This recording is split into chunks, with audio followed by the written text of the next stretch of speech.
আসসালামু আলাইকুম। আমরা ইলেকট্রিক্যাল ড্রয়িং কিভাবে করতে হয় প্র্যাকটিক্যালি যখন অটোক্যাডে ড্রয়িং করছিলাম তখন আমরা যে বিল্ডিংটা নিয়ে কাজ করছিলাম, দুইটা বিল্ডিং নিয়ে মূলত আমি ইলেকট্রিক্যাল ড্রয়িংটা দেখাচ্ছিলাম, তাদের মধ্যে এই বিল্ডিংটা হলো অন্যতম।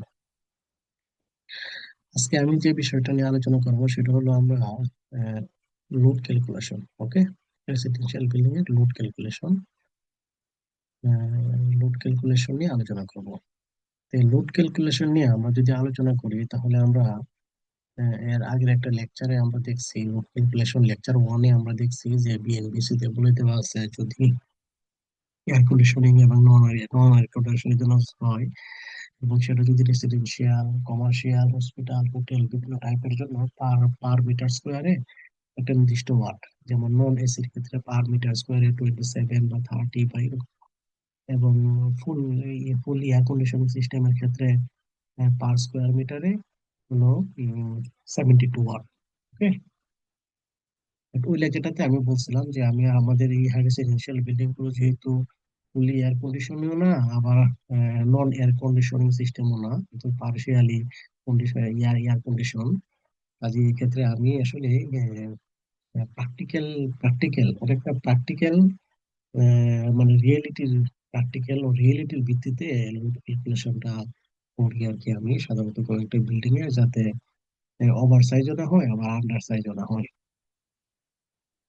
এর আগে লেকচার ওয়ানে আমি যে বিল্ডিং এর লোড ক্যালকুলেশন করছিলাম সেটা ছিল এক ইউনিটের একটা বিল্ডিং, যেখানে আমার টোটাল লোড আসছিল 60 কিলোওয়াট, 64 কিলোওয়াট। তো 64 কিলোওয়াটে আমাদের সাবস্টেশন প্রয়োজন নাই। আজকে আমরা যে বিল্ডিং এ আমি যে বিল্ডিং এর লোড ক্যালকুলেশনটা করবো সেখানে তিনটে ইউনিট। ওকে, আগের লোড ক্যালকুলেশন পার্ট ওয়ানে ছিল এক ইউনিটের একটা বিল্ডিং, বাট এই এখন আজকে যে লোড ক্যালকুলেশনটা করবো সেটা হলো একটা ফ্লোরে তিনটে ইউনিট। ওকে, আপনাদের আমি দুইটা লেকচার দিচ্ছি লোড ক্যালকুলেশনের উপরে, যাতে আপনারা খুব সহজেই বুঝতে পারেন। যে আমি যে লোড ক্যালকুলেশনটা করি, প্রথমে আমি যদি ওপেন করি যে এটা হলো এই বিল্ডিং এর লোড ক্যালকুলেশন, জাস্ট আমি একটু রিভিউ করতেছি। আবার এসি এবং গিজার একটা ফার্স্টে, এসি এবং গিজার আমি যেটা আগের লেকচারে আলোচনা করেছি যে সাধারণত একটা বিল্ডিং এ দুইটা, একটা ফ্ল্যাটে দুইটা আমি অবলিক রাখি। আমি এভাবে লোড ক্যালকুলেশনটা করি, করার পরে হাউজিং আর্কিটেক্ট বা হাউজিং এর কাছে পাঠাই।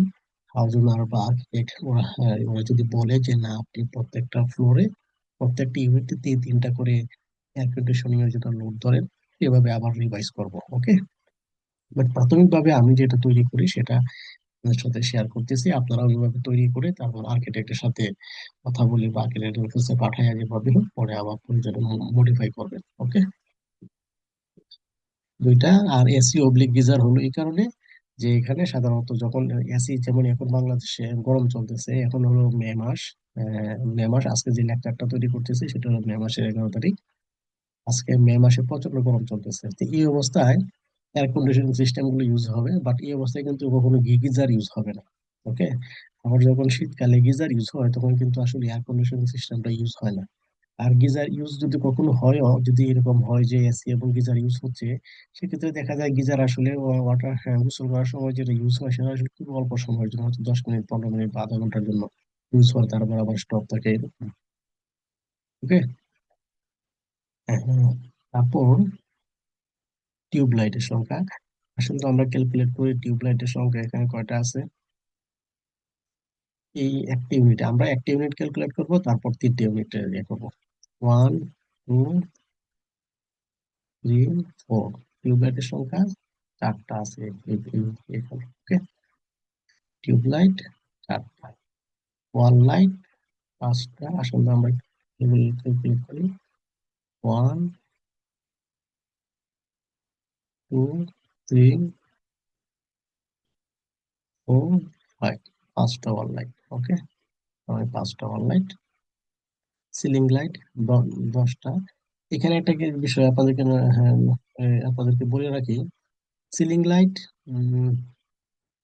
কিচেনেও কিন্তু সিলিং লাইট আছে। ওকে, কিচেনেও সিলিং লাইট আছে, আবার করিডোরেও সিলিং লাইট আছে। কাজে এখানে যে সিলিং লাইটটা আসবে সেটা করিডোরের জন্য যেহেতু আলাদা একটা, কি বলবো, আলাদা একটা রো আছে, তো করিডোরের সিলিং লাইট গুলো বা কিচেনের সিলিং লাইট গুলো এখানে আনবো না। সেই সিলিং লাইট গুলো আনবো না। এই সিলিং লাইট গুলো হয়তো রুমের বা ড্রয়িং রুমের বা ডাইনিং এর এগুলো আসবে শুধু। ওকে, তারপর আবার বাথরুমের মিরর লাইট। ওকে, বাথরুমের শুধু মিরর লাইট আসছে এখানে। অথবা আমরা একটা কাজ করতে পারি, বাথরুম লাইট। ওকে, সেক্ষেত্রে হয়তো বাথরুমের লাইট বলতে মিরর এবং সিলিং সবই চলে আসবে। বাথরুম যেহেতু আছে, তাহলে বাথরুমের সিলিং লাইট আলাদা করার প্রয়োজন নেই, আমরা একসাথে দিয়ে দিব। ওকে, তাহলে শুধু সিলিং লাইট, বাথরুমও এখান থেকে বাদ যাবে এখন। তো বারান্দার জন্য আমাদের আলাদা করিডোর আলাদা আছে। বাথরুমের সিলিং লাইট, বাথরুম সিলিং লাইটের জন্য আলাদা পয়েন্ট, আলাদা রো আছে। সো আমরা এখানে কাউন্ট করবো না, আমরা কাউন্ট করবো এটা। ওয়ান, টু, কিচেনের জন্য আলাদা রো আছে, সো আমার কিচেনে কাউন্ট করবো না। Three, four, five, six, seven, সাতটা। ওকে, সাতটা হলো আমার সিলিং লাইট। এটা 10টা ছিল, সাতটা সিলিং লাইট। এখন বাথরুমের টোটাল লাইট, আমার মনে হচ্ছে এটাই সবচেয়ে ভালো, বেস্ট হবে। বাথরুমে এখানে একটা বাথরুম আছে, বাথরুমে দুইটা লাইট, ওয়ান, টু। এখানে একটা বাথরুম, দুইটা লাইট, থ্রি, ফোর। এখানে একটা বাথরুম, ফাইভ, সিক্স। তিনটা বাথরুম, তিনটা বাথরুমে ছয়টা লাইট। ওকে, তিনটা বাথরুম, তিনটা বাথরুমে ছয়টা লাইট। কিচেন লাইট, কিচেন তো একটা একটা কিচেনে কয়টা লাইট এখানে? দুইটা লাইট। ওকে, কিচেনে দুইটা light. Oven washing machine, oven washing machine একটা, এটা আগের মতো আগের লেকচারে 1300 কিলোওয়াট। একজস্ট ফ্যান ওই যে কিচেন রুমে একটা একজস্ট ফ্যান আছে, সো এটা একজস্ট ফ্যান। সাধারণত আমরা বাথরুম এবং আমাদের দেশে বাথরুম গুলোতে কিচেন একজস্ট ফ্যান দেওয়া হয় না। ইলেকট্রিসিটিরও তো একটা কস্টিং আছে, তাই না? তো আমি বাথরুমের জন্য একজস্ট ফ্যান এখন দিই নাই।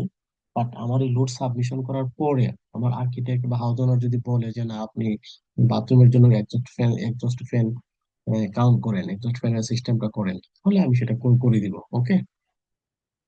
ওকে, তারপর ইলেকট্রিক ক্যালেন্ডার ও ব্লেন্ডার। ইলেকট্রিক ক্যালেন্ডার এবং Blender one, public one, corridor. কারণ করিডোরের জন্য কয়টা লাইট ইউজ হচ্ছে, আমরা এই পাশ থেকে যদি দেখি, করিডোরে এখানে ওয়ান, ছোট করিডোর হলে একটা লাইট দিব, বড় করিডোর হলে দুইটা লাইট দিব। ওকে, ওয়ান, এই পাশে একটা, দুইটা, এই পাশে একটা, তিনটা। ওকে, সো করিডোরের জন্য আমার তিনটা। এবং সিলিং ফ্যান এই বিল্ডিং এ কয়টা আছে? এক, দুই, তিন, চার, পাঁচটা। ওকে, সিলিং ফ্যান পাঁচটা, 100 কিলোওয়াট। টেবিল ফ্যান দুইটা, 85 কিলোওয়াট করে নিলাম। রেফ্রিজারেটর সাধারণত অনেকের বাসাতে এখন দুইটা থাকে, তো 250। এখানে 250, কম্পিউটার দুইটা থাকে, 200 ওয়াট করে। আরো কিছু বাকি আছে, হ্যাঁ আরো কিছু বাকি আছে। Television one, 200 watt. এখন আপনারা হয়তো অনেকেই ভাববেন যে আমাদের যে বাসায় এতগুলো সকেট আছে, এই সকেটের লোড আমি কেন কাউন্ট করি নাই? সকেটের লোড আমি কেন কাউন্ট করি নাই? আচ্ছা, এখন আমার প্রশ্ন, আমার এক্সপ্লেনেশনটা হলো যে আমরা যে সকেট গুলো আছে, এই সকেট গুলোতে আমরা কি অ্যাপ্লায়েন্স ইউজ করি? সকেট গুলোতে আমরা যে অ্যাপ্লায়েন্স গুলো ইউজ করি, সে ওভেন বা ওয়াশিং মেশিন ইউজ করি, ফ্রিজ ইউজ করি, কম্পিউটার ইউজ করি, টেলিভিশন ইউজ করি, বা পেডেস্ট্রিয়াল ফ্যান থাকলে, ওই যে টেবিল ফ্যান থাকলে সেগুলো ইউজ করি। এর বাইরে আসলে আর কি ইউজ করি বলেন? এই কম্পিউটার, আমি দুইটা কম্পিউটার, আমি ল্যাপটপ, কম্পিউটার ওব্লিক আপনি এখানে ইচ্ছে করলে ল্যাপটপও দিয়ে দিতে পারেন, আপনি ল্যাপটপও দিতে পারেন, কোনো সমস্যা নাই। ওকে, তার মানে আমার একটা বাসায় যে সকেট গুলো থাকে, এই সকেট গুলো আমরা কি কাজে ব্যবহার করি আবারও বলি। যেমন ওভেনের ওভেন ওভেনের কাজে ব্যবহার করতে পারি, ইলেকট্রিক ক্যালেন্ডার অর্থাৎ আয়রন, জামা কাপড় আয়রন করার জন্য ব্যবহার করতে পারি, অথবা ব্লেন্ডার মেশিনের জন্য ব্যবহার করতে পারি, অথবা টেবিল ফ্যানের জন্য ব্যবহার করতে পারি, ফ্রিজের জন্য ইউজ হয়, ল্যাপটপ কম্পিউটারের জন্য ইউজ হয়, টেলিভিশনের জন্য ইউজ হয়, মোবাইল চার্জ দেওয়ার জন্য ইউজ হয়, সেটা খুবই সামান্য পরিমাণে ইলেকট্রিসিটির প্রয়োজন হয়, সেটা কাউন্ট করার প্রয়োজন নেই। এর বাইরে তো আসলে আমাদের আমাদের কোন সকেট গুলো আসলে আর তেমন ইউজ হয় না। ওকে, সো যেহেতু সকেটের যে ইউজ, মেজর যে ইউজ, সেই ইউজ গুলোই আমি এখানে নিয়ে আসছি load calculation. Okay, oven, electric calendar, blender, fridge, computer, laptop, television, এই লোড গুলো যেহেতু আমি এখানে নিয়ে আসছি, এই লোড গুলোই তো আসলে ওই সকেটের লোড। ওকে, সো এর বাইরে আসলে আর সকেটের জন্য এক্সট্রা লোড ধরার প্রয়োজন নাই। ওকে, এরপরেও এক্সট্রা এডিশনাল 500 ওয়াট লোড আমি ধরে নিছি। ওকে, সো আমার এখানে এটা যেহেতু একটা বড় বিল্ডিং, বড় ফ্লোর, এখানে লোড আসছে 7.9, 7.9 বা 7,000, 7.9 কিলোওয়াট। ওকে, 7.97 কিলোওয়াট।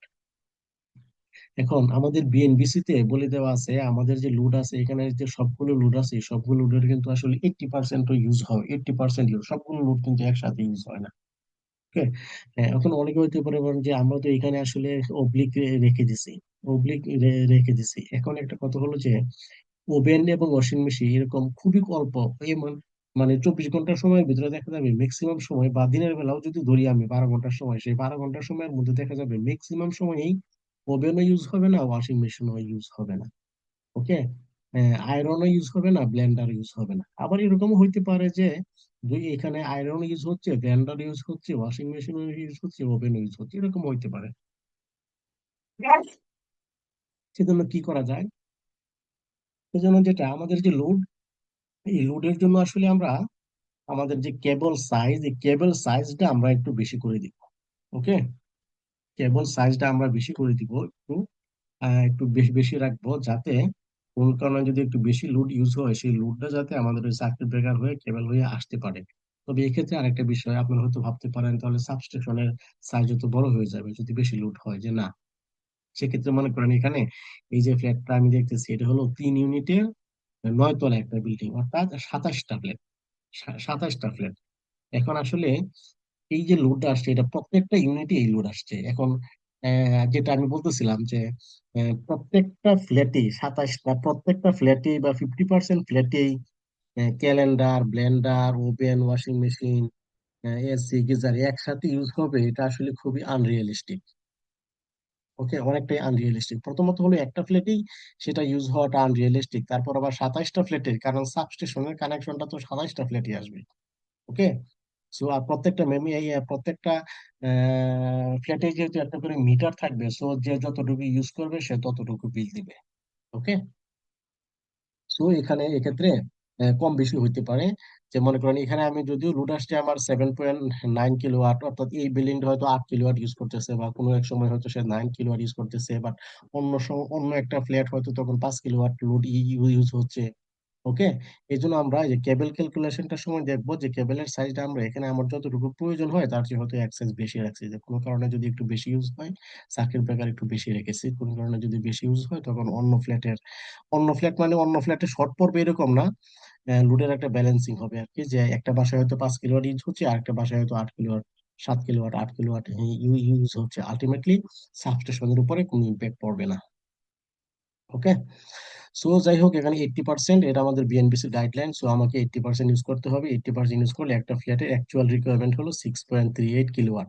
কিন্তু প্র্যাকটিক্যালি দেখা গেছে আসলে আরো কম প্রয়োজন হয়, কারণ হলো আমাদের আসলে ইলেকট্রিসিটি ইউজ এত কস্টলি, যে দেখা যায় সবাই আসলে একটু অপটিমাইজ করতে চায়, এবং অপটিমাইজ করাটাই ভালো, অপচয় করা তো ভালো না, তাই না? অপচয় করা তো ভালো না। এটা শুধু অপচয় যে আমার অনেক টাকা আছে, আমার টাকারই অপচয় করলাম না, এটা আসলে একটা ন্যাশনাল এসেট। ইলেকট্রিসিটি হলো একটা আমাদের দেশ একটা জাতীয় সম্পদ।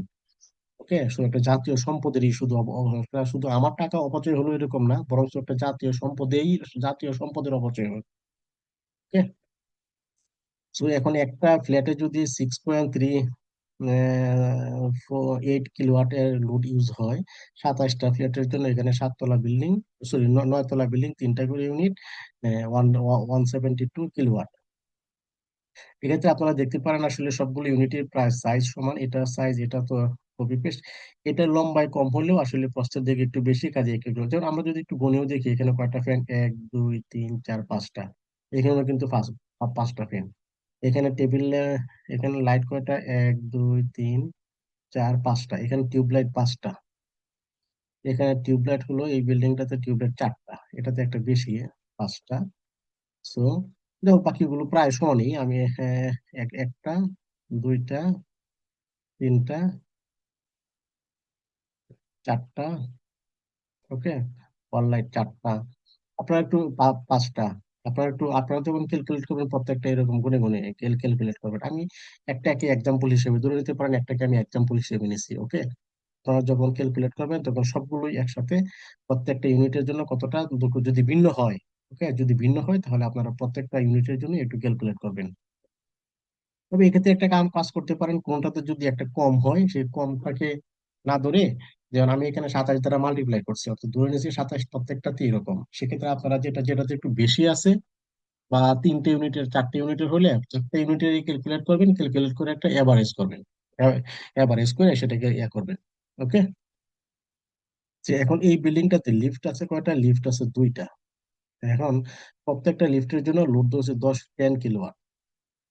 তারপর ওয়াটার পাম্প ধরছে 2টা। এখানে যেহেতু অনেকগুলো ইউনিট মানে এখানে অনেক পানি ইউজ হবে। ওকে, 27টা, অনেক পানি ইউজ হবে, সেক্ষেত্রে হয়তো অনেক সময় আমার 2টা মোটর একসাথে চালু দিতে হতে পারে।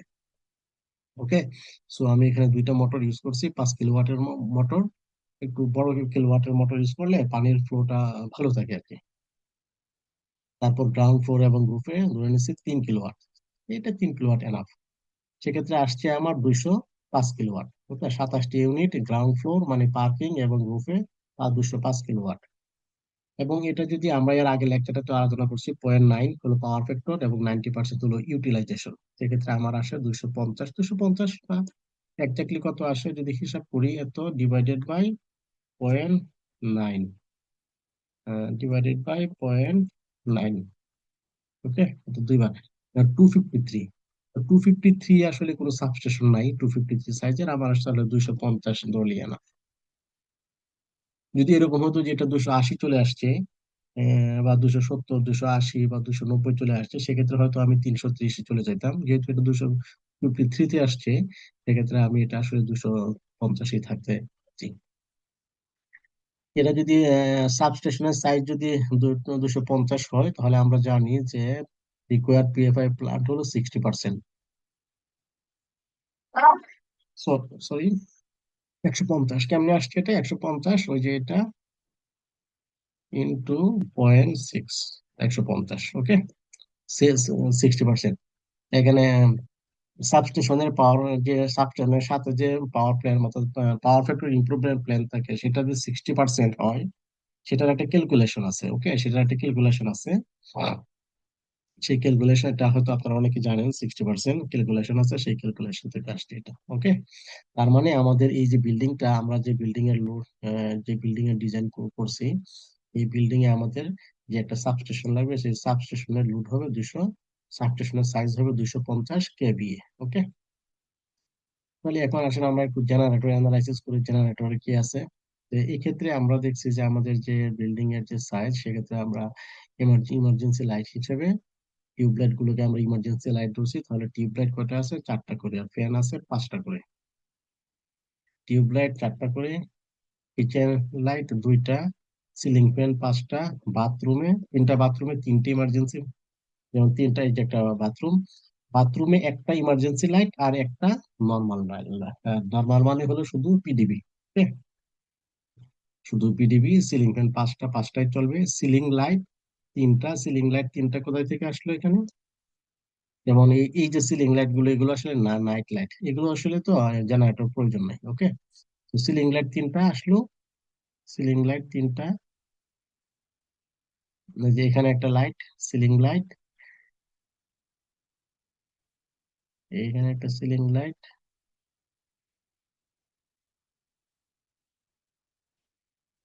এখানে বাথরুম, বাথরুমে তো 3টা, সিলিং ফ্যান, সিলিং লাইট 3টা আসলো। ওকে, সিলিং লাইট আসলে কয়টা জেনারেটরের জন্য? জেনারেটরের জন্য সিলিং লাইট আসলে একটা, 3টা না, এখানে একটা।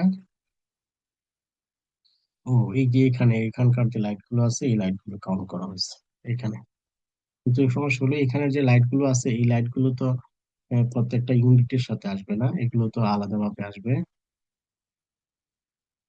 আচ্ছা, চেন লাইট 2টা, জেনারেটর লাইট 2টা, চেন লাইট একটা, এই একটাই ধরলাম, বা আপনারা একটু 2টাও ধরে, একটু বেশি ধরে ধরে নিতে পারেন। একটাই দেখতে পাচ্ছি আমি এখানে, একটাই দেখতে পাচ্ছি, একটাই ধরেই। পর দরকার এডিশনাল একটু বেশি আমি ধরে নিব। ওকে। তার মানে আমার টিউবলাইট 4টা এত কিলোওয়াট, বাথরুমে 25 কিলোওয়াট করে, সিলিং কিচেনের মধ্যে 25 কিলোওয়াট, সিলিং ফ্যান 5টা, আসলে টোটাল এডিশনাল এডিশনাল 200 ওয়াট। ওকে, এডিশনাল 200 ওয়াট আসছে আবার 1 কিলোওয়াট। এডিশনাল 200 ওয়াট না ধরে এডিশনাল আর একটু বেশি ধরি, 300 ওয়াট ধরে নিই। ওকে, 300 ওয়াট ধরে নিই। 300, এটা হচ্ছে 1.1 কিলোওয়াট। অর্থাৎ একটা বাসায় 1.1 কিলোওয়াট লোড, জেনারেটরের জন্য 1.1 কিলোওয়াট লোড আসছে। তো সাতাশ 27টা ইউনিটে আসছে 1 কিলো, 1.1 ইন্টু 27। এখানে তো আসলে আর 80% ইউজ করার সুযোগ নেই, কারণ জেনারেটরে থাকতে সাধারণত 5টা ফ্যান, 5টা রুমে হয়তো একটু ঘুমাইতেছে, রাতের বেলা অটোমেটিক চলবে এগুলো।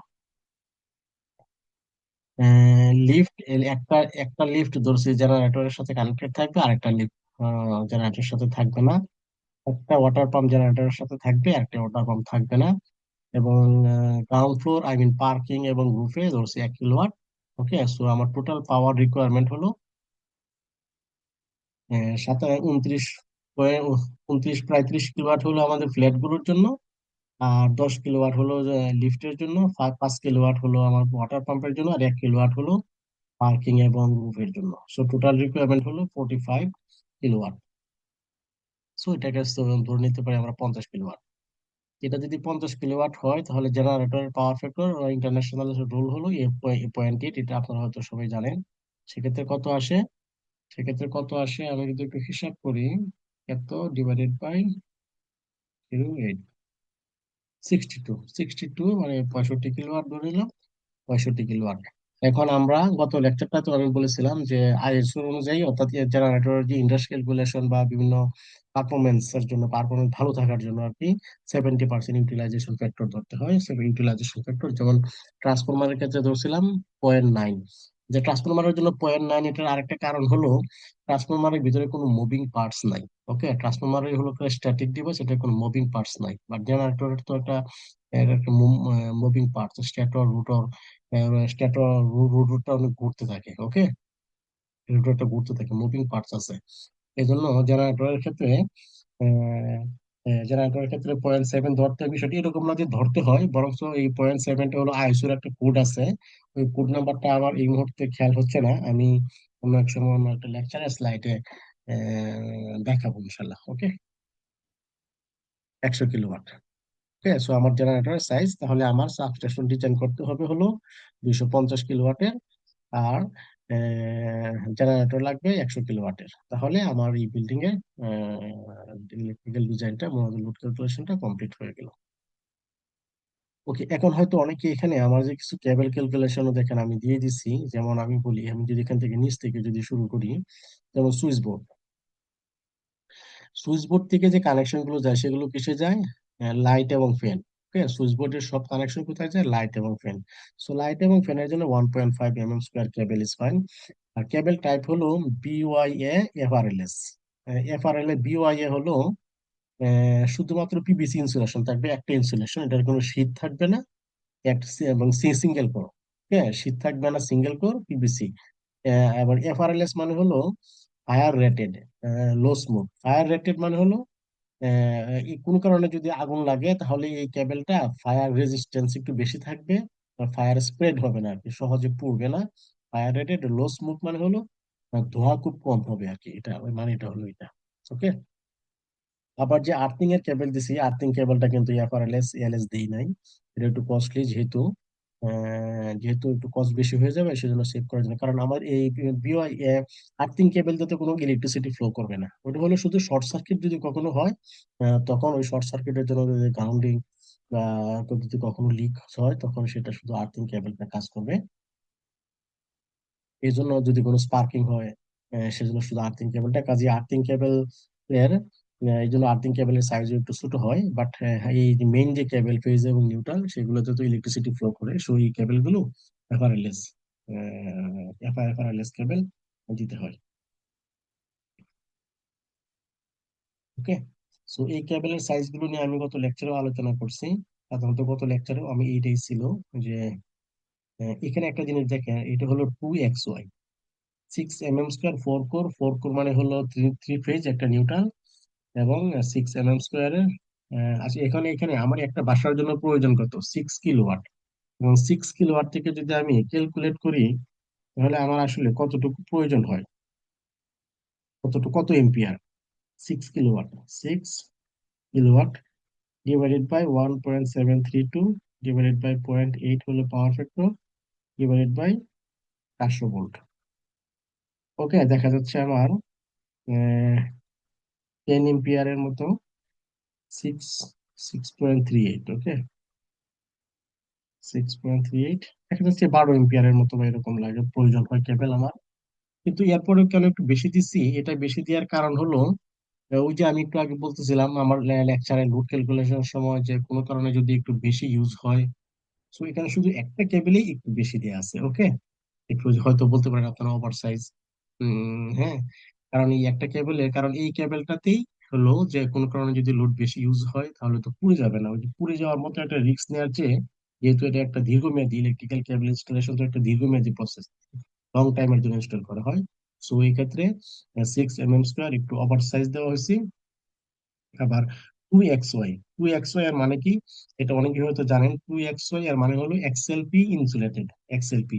যেমন বিওয়াই হলো পিভিসি ইনসুলেটেড, আর 2XY মানে হলো এক্সএলপি ইনসুলেটেড। এখন কেউ যদি এক্সএলপি ইনসুলেটেড কিনতে না পারে, সেক্ষেত্রে এন এনওয়াইওয়াই, 2XY আমরা এখানে লিখেও দিতে পারি, 2XY অথবা এনওয়াইওয়াই।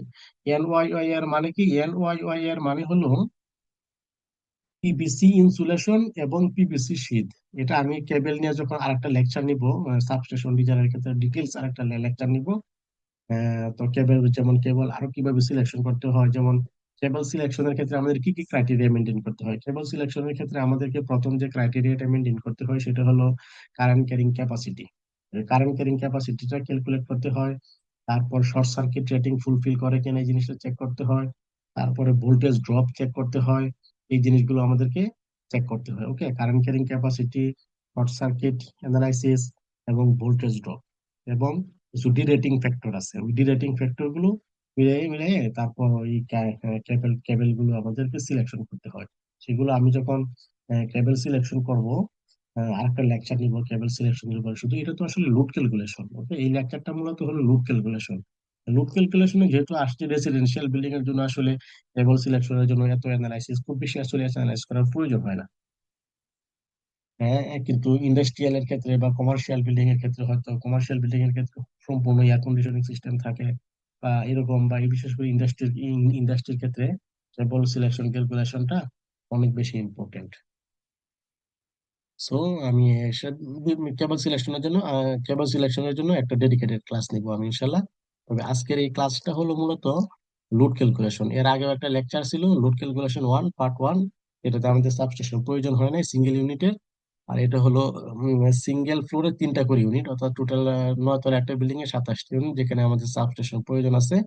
সো এই জন্য আমি দুইটা বিল্ডিং এর লোড ক্যালকুলেশন করে দিয়েছি, যে কোনো এক জায়গায় সাবস্টেশন প্রয়োজন আছে, আর একটাতে সাবস্টেশন প্রয়োজন নাই। ওকে,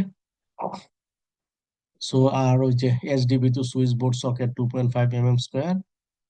আর ডিজি পাওয়ার কেবল থেকে যেটা আসবে, ডিজি পাওয়ার কেবল দেখেন যেখানে, এখানে ওয়ান ওয়ান মাত্র ওয়ান ওয়ান কিলোওয়াট। এখানে হলো 6 কিলোওয়াটে 6 mm², এখানে 1 কিলোওয়াট।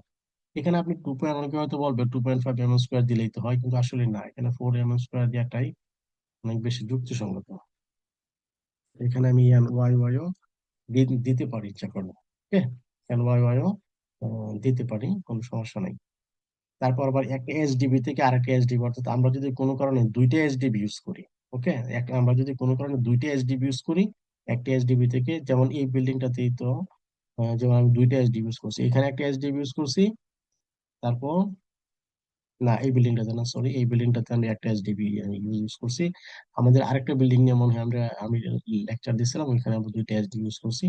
আমরা যদি দুইটা এইচডিবি ইউজ করি, সো এইচডিবি থেকে সেকেন্ড এইচডিবি যে কানেকশন আসবে সেটা 6 2 4 6 mm²। এখানে একটা জিনিস দেখতে পারেন, এখানে কিন্তু থ্রি ফেজ, এখানে 6 mm²। অনেকে হয়তো বলতে পারেন যে একটা এইচডিবি থেকে আর একটা এইচডিবি থেকে গেছে, তাহলে এখানে 6 mm² কেন?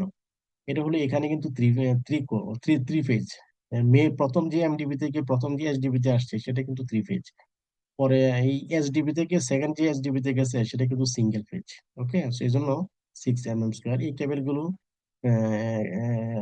এই 6 mm স্কোয়ার। বিওয়াই এটা হলো 2XY, কারণ এটা আসলে গ্রাউন্ড ফ্লোর থেকে আসছে তো 2 ওয়াই দিছি, এটা হলো মেইন কেবলটা।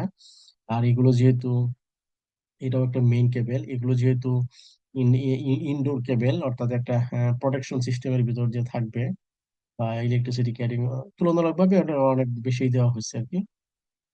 আর এগুলো তো হলো স্ট্যান্ডার্ড বিএনবিসি অনুযায়ী, যেমন একটা ফ্যান একটা লাইট কত 1 1 এম্পিয়ার বা আরো অনেক কেবল কম কারেন্ট ক্যারি করবে, অথচ কেবল দিচ্ছি আমরা 1.5 mm স্কোয়ার। ওকে। সো আশা করি আপনারা সবাই বুঝতে পারছেন লোড ক্যালকুলেশন। যদি কোনো কোয়েশ্চেন থাকে, কমেন্টস থাকে, কমেন্টস করে জানাবেন।